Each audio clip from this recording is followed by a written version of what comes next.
Olá, eu sou Patrícia Torres, pedagoga, diretora do Instituto Dona Carminha e fundadora junto com a Tatiara Alves da Vivências Pedagógicas. E hoje nós estamos aqui na gravação do podcast 01 com ninguém menos que Leila Oliveira. Leila Oliveira, doutoranda em educação pela Unicamp e uma das maiores autoridades em educação infantil desse país, educadora de bebês, e está se formando agora pelo Instituto Pickler de Budapeste.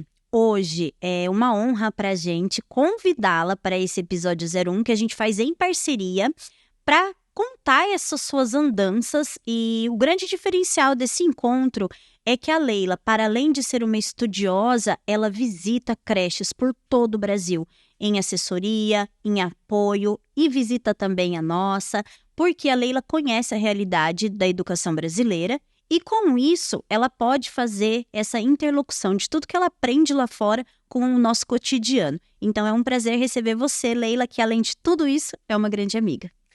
Olá, então, boa tarde a todos, muito obrigada, agradeço ao Vivências Pedagógicas, a Patrícia, a Tati, meus amigos, também a Marina e o Pedro que organizaram esse encontro entre nós.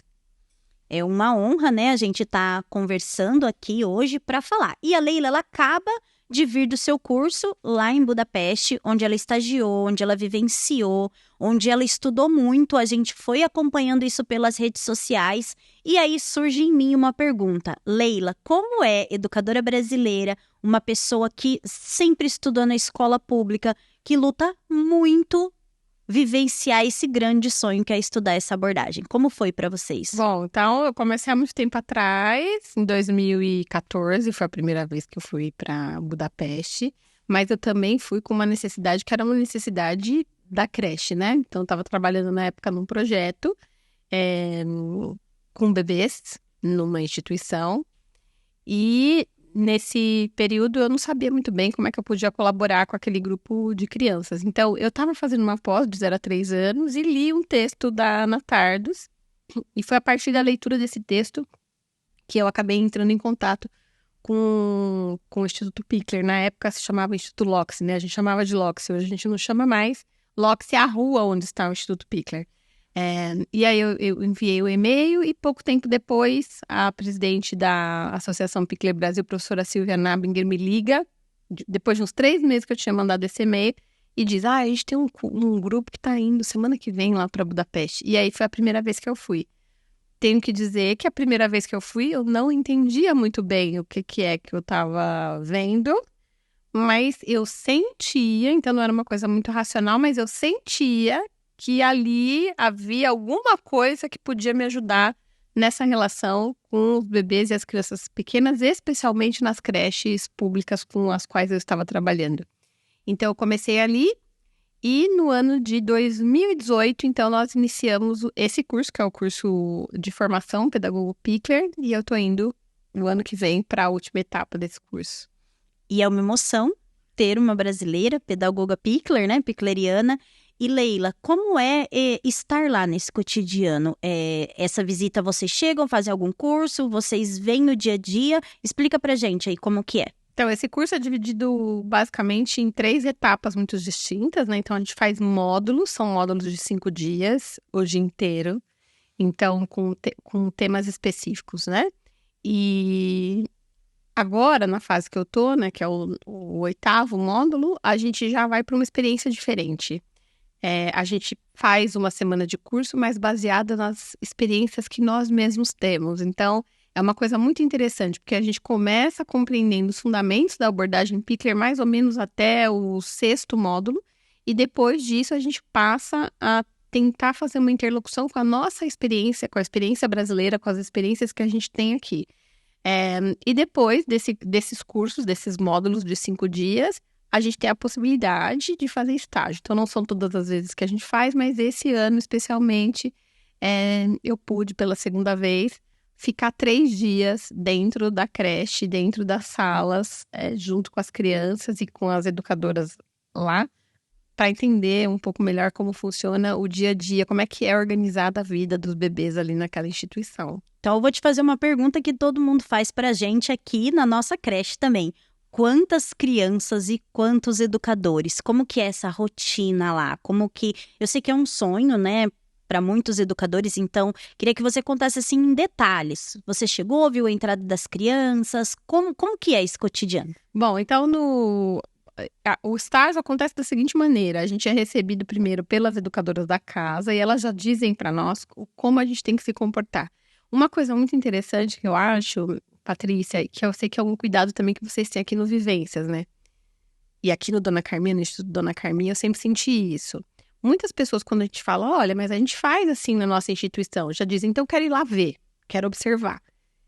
E você uma vez me disse uma coisa que me chamou, foi muito forte para mim, que não, aqui a nossa creche não é um lugar que as crianças são feitas para serem observadas, né? Não um zoológico, um lugar que você vai para ver coisas diferentes, né? Então há um cuidado muito grande com como esse observador vai se comportar dentro da sala. Então a gente primeiro recebe essa orientação das professoras e depois que a gente recebe essa orientação, a gente tem um lugar específico de ficar na sala. Não é para qualquer lugar, eu não posso me levantar, não posso fotografar, não posso intervir ali. Então, a gente faz essa observação e a maioria das vezes a gente começa o primeiro dia pelo horário da alimentação. Então, a gente pode ver exatamente como ocorre a alimentação. A gente também vai assistir uma troca de fraldas. Então, nos 3 dias que eu fiquei, eu pude observar a troca de fraldas. Mas a maior parte do tempo você fica num cantinho, sentadinho, observando o grupo.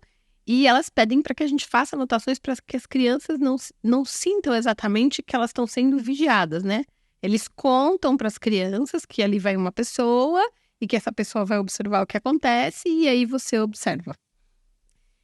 Eu pude observar, então, eles dentro da sala, mas para mim o mais emocionante dessa vez foi poder ter observado o lado de fora. Como é que, mesmo com tanto frio, acho que num dia que estava 4 graus... Tava nevando, né? Tava nevando também, eles brincam do lado de fora, com uma roupa especial, obviamente, mas eles brincam mesmo em temperaturas muito baixas do lado de fora.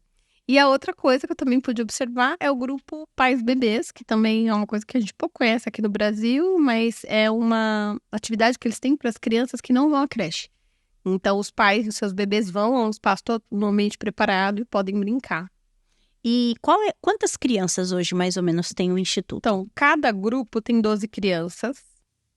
E a casa, né? As pessoas sempre me perguntam sobre a casa. A gente sabe que quando a Amy Pickler estava viva, a casa era ocupada. E uma das coisas que a gente descobriu é que as pessoas que atendiam, que estavam lá na casa trabalhando com elas, por exemplo, a Judith Kellerman, a Judith Raffner, a Andy, que hoje ainda trabalham no Instituto, elas moravam numa casa da esquina. Então, elas iam no interior ali da Hungria para trabalhar.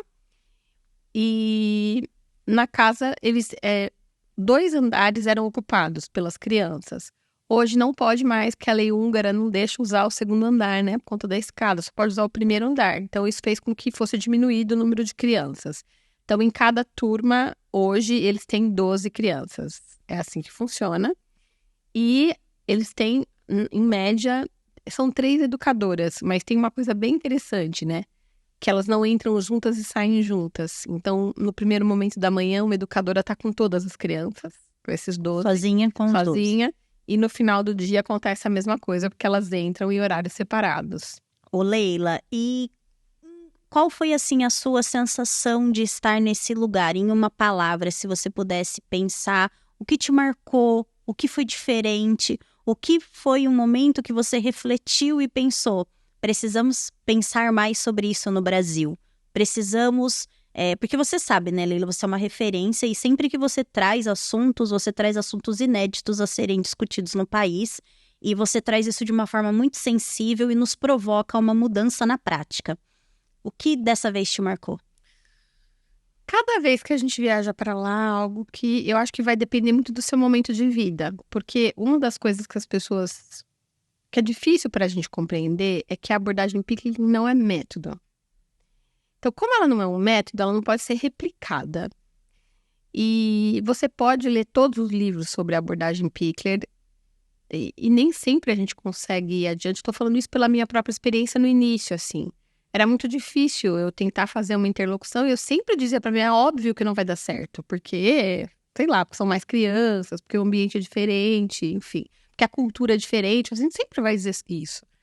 Mas eu acho que em cada vez que eu fui, ficou o que eu voltava sempre com algo que tinha a ver com a minha experiência atual. Então, por exemplo, a primeira vez que eu fui, eu estava trabalhando com crianças de extrema pobreza, né? E muito doentes. Então, quando eu saí de lá, eu saí com uma esperança de que era possível a gente promover a saúde, não no aspecto biomédico, mas a saúde em geral em crianças, mesmo em situações difíceis, porque é uma abordagem do pós-guerra. Depois teve uma outra vez que eu fui, que para mim também foi muito marcante, que foi a primeira vez que eu fiz o estágio, foi a questão de como as educadoras falavam com as crianças. Assim, isso ressoou em mim, era o módulo do brincar, mas eu voltei totalmente encantada com a forma que a Judith Kelly, minha educadora referência, falava com as crianças. Assim, isso para mim foi muito forte. Mas dessa vez há uma preocupação, que já é uma preocupação, a gente também já conversou sobre isso, né, Patrícia? O que eu percebo é que nesses últimos anos, especialmente nos últimos 5 anos, nós, educadores, estamos muito cansados e alguns de nós muito adoecidos. Sim. Né? E então eu também fui tentando olhar como que é ser uma educadora nesse ambiente que tem um trabalho tão diferente, né? E eu voltei extremamente emocionada porque na observação dessas educadoras, dessa vez eu pude observar educadoras mais jovens, 2 coisas me vieram à mente. A primeira é que você alcança um nível dentro de uma pedagogia respeitosa quando você se torna mais lenta. E a segunda é que realmente, mesmo qualquer lugar do mundo, uma educadora jovem, ela está ainda aprendendo. Então, o que eu voltei dessa vez para mim foi muito emocionante. É que eu me encontrei dessa vez com coisas que eu também ainda preciso mudar em mim mesma. Então, eu acho que a abordagem Pickler, ela é uma abordagem que te modifica internamente. E essas mudanças, elas não são feitas de uma hora para outra. Você vai fazer isso lentamente. Então, as reflexões que a gente fez sobre os casos que a gente levou, e tem uma curiosidade, porque dessa vez a gente falou sobre as nossas... Não podíamos falar sobre crianças, sobre famílias, sobre escola. Nós tínhamos que falar nesse módulo sobre as nossas principais dificuldades enquanto formadoras. E durante 4 horas a gente falava da questão de uma de nós, né? Eram 8 colegas, e durante 4 horas a gente falava. Então, durante o dia inteiro para discutir duas dificuldades, né? Mas a observação me trouxe isso, né? Ver aquelas educadoras que estão no início, que também estão aprendendo, que já se modificaram muito, mas que precisam se modificar.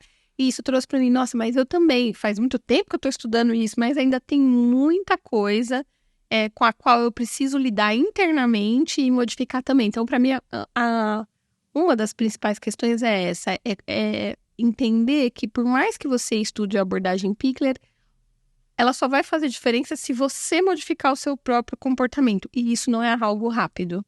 Você precisa de um tempo também para isso. 2 coisas me chamam a atenção, né? O Brasil, a educação brasileira tem muito esse modismo, né? E algumas pessoas você vai lá, Pickler é recente. Aí você está trazendo Pickler é do pós-guerra, você já está aí há tantos anos estudando.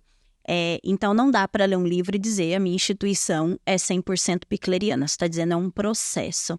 Então eu queria que você contasse um pouquinho para a gente também desse processo que você está falando, que eu vou juntar os 2 assuntos. Você falou que vocês levaram para discutir uma dificuldade de vocês.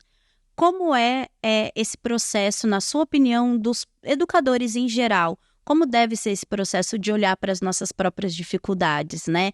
Porque você está dizendo aí que Pickler a gente consegue, a gente precisa estudar, mas precisa ser uma mudança nossa também, uma mudança interna. A gente precisa olhar para a nossa escola. Como é olhar para as nossas próprias dificuldades? Isso leva tempo? O que você sugere para nós, educadores brasileiros, que todos os 200 dias letivos enfrentamos as dificuldades?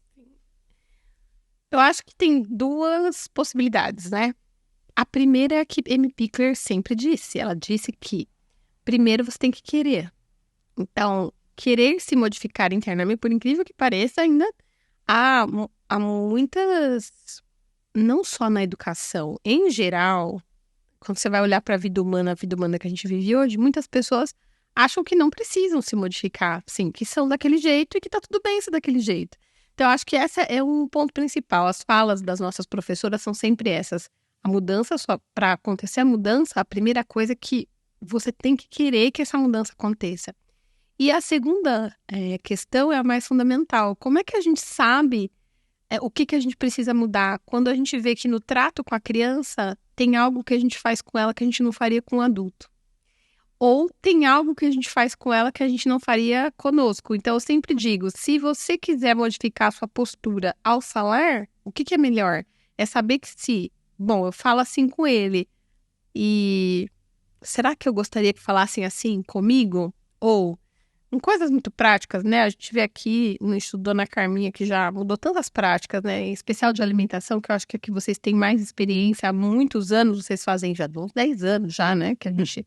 Que vocês modificaram todas essas práticas de alimentação. Você sabe que é algo que precisa o tempo todo de ser retomado, mas há algo importante, que é como a gente come, como a gente gostaria de se alimentar, por exemplo, na nossa casa, ou num restaurante, ou com um grupo de amigos. E aí, quando você pensa nisso, você pode modificar a sua estrutura interna para oferecer algo para a criança que se assemelhe a esse mesmo aconchego. E aí sim, não vai depender só apenas, né? É necessário os recursos materiais, os recursos organizacionais, mas essa questão atitudinal, ela precisa estar muito adequada, senão a gente não chega lá. Então, seriam essas duas questões. A primeira é querer mudar, né? Aceitar que a gente precisa se transformar. E o segundo ao observar a criança, pensar se aquilo que a gente faz a ela é o que a gente gostaria que fizessem conosco. Esse é o passo, para mim, fundamental, e é como a gente aprende lá. Então, uma criança que não quer dividir o brinquedo, ao invés de eu chamá-la de vários nomes, egocêntrica e tudo mais, será que eu consigo dizer, mas será que é tudo meu, eu também divido? Se eu pensar nisso, falar, não divido todas as coisas. Então, qual será o sentimento dela quando ela quer a posse desse objeto? Quando você simplesmente já faz essa modificação, a criança também sente essa sua pergunta, esse seu questionamento, e aí é possível que a gente ache algumas modificações possíveis para as nossas realidades. Leila, você roda o Brasil todo em formação, escola de todos os segmentos, né? Desde a privada até a pública. E eu quero te fazer uma pergunta muito sincera. É possível uma escola se inspirar nos princípios piclerianos em qualquer lugar do país? Sim. Então, é possível exatamente por isso. Porque como não é uma metodologia, a gente se inspira nos princípios. E esses princípios, eu não diria que eles só são da abordagem Pickler, sabe? Eu acho que a Amy Pickler, ela desenhou bem e ela conseguiu dar palavras, mas a coisas que outros estudiosos também já haviam dito, né? Então, quando a gente pensa, por exemplo, de que a criança precisa brincar, não foi só a Amy Pickler que falou sobre isso, o Winnicott falou sobre a importância do brincar na primeira etapa de vida. Quando a gente olha os nossos povos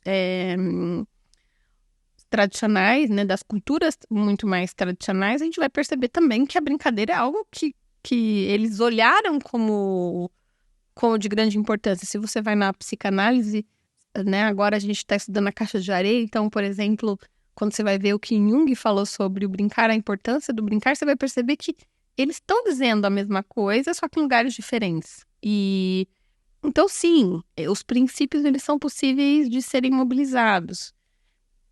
Mas tem que ter alguém que queira fazer isso. Então, eu acho que a gente já tem hoje no Brasil muitas instituições, né? Assim como Dona Carminha, eu visitei o Padovan, que também tenta manter numa instituição pública com muitas crianças essa qualidade.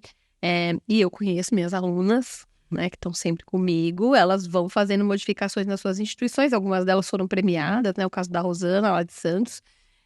Fazem essas modificações exatamente porque entenderam que não é método, mas que é possível, a partir dos princípios, pequenas modificações que a longo prazo vão se tornando sistêmicas e que reorganizam a instituição como um todo. É uma postura de vida, né, Leila? Que eu sempre gosto de dizer aqui na nossa instituição que ultrapassa os muros da escola.